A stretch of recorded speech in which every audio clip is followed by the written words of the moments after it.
I want to talk to you about the 3 seconds that you lose more sales than your price ever will.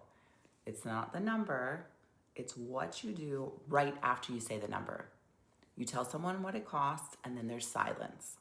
And the silence feels so uncomfortable that you start talking. You explain, you justify, you say, but, and offer something smaller. You fill that silence. That is the moment. That's where the sale actually goes. It's not on the price, it's in the 3 seconds after it. Let me tell you where I learned this, because it wasn't where you'd think. I spent close to a decade in corporate sales leaderships before photography was ever a real business for me. State Farm, Allstate, insurance, like really, really big things that people need a lot of. I trained other people. I read all the books and all the leadership manuals, and I was in all the meetings. But when I look back at it, I still didn't actually understand the close until I was sitting across from a client with a camera, quoting my own price with my own name on it. And that's the difference. When it's your number attached to your work, the silence hits differently. And the first dozen times, I failed every time. It was so embarrassing. And that's why it's hard. When you say a price and the other person goes quiet, your brain reads that silence as rejection and as a no, or that's too much.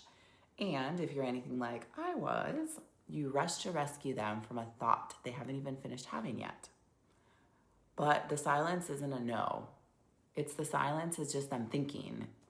It's them doing math or picturing it, deciding exactly what they want to do, running numbers inside their heads.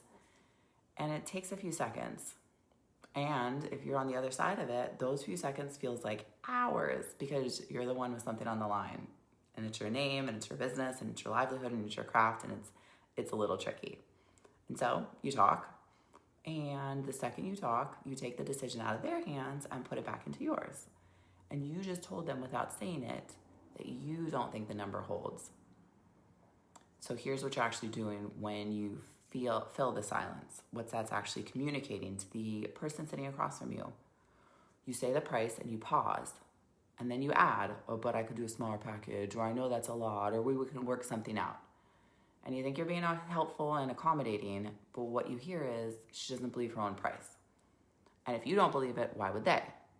The discount you offer before anyone asks for one isn't generosity. It's just you flinching from what price you know is actually correct inside your mind and your heart. And people can feel the flinch. Like I said, I did this for years. I'd name a number that was already too low, and then I'd apologize for it anyway, and then I'd stack mistakes on top of each other. If you don't know me, my name is Marian, and I have spent a long time in corporate consulting before I switched to photography, and now I help other business leaders fix their business, their sales and marketing, and love the life that they're building from it. Here's a reframe that worked for me. Remember, silence isn't yours to fill, it's theirs. When you say the price and you stop, you're handing them the decision, and that's respect and confidence in yourself.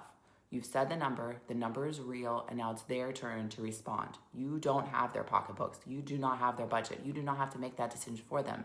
That would be taking things out of their hand and putting it back into yours.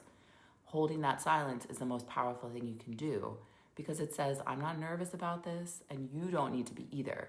So much of sales is selling confidence to the other person, the confidence that you can take care of their problems. The first time I actually did this, I said my number and I just let it sit. The silence felt like failure. I was so sure I had blown it. And then she said yes. And it wasn't her deciding I was too expensive. It was her deciding that I meant it and that I could solve her problem. So how do you actually do this when every instinct is screaming at you to talk? 2 things. First, you decide your number before the conversation, out loud to yourself. Practice it in the car, in front of the mirror, whatever. That happens so that when the moment comes, you're not calculating and second guessing in real time.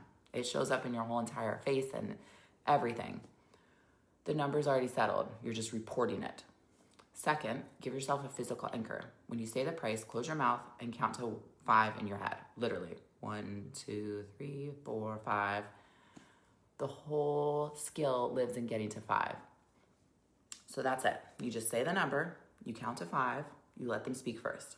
It feels impossible the first time. And then it becomes the most natural thing you do.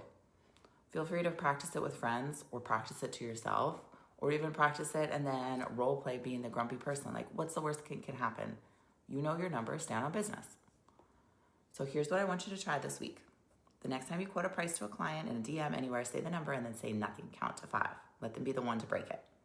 You'll be shocked at how often yes is on the other side of the silence you used to talk over. And if this is the exact thing that you struggle with, freezing, over-explaining, the discount nobody asked for, that's the whole reason I built Close It. It's not a pitch script. It's how to hold this one moment.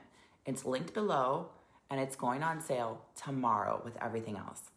I wanted to tell you here first so you can be ready. Come back and check all our social medias, Facebook, Instagram, whatnot, so that you can have the discount or bookmark the page and just come back and check tomorrow. So remember, say the number, then stop talking. I will see you next week.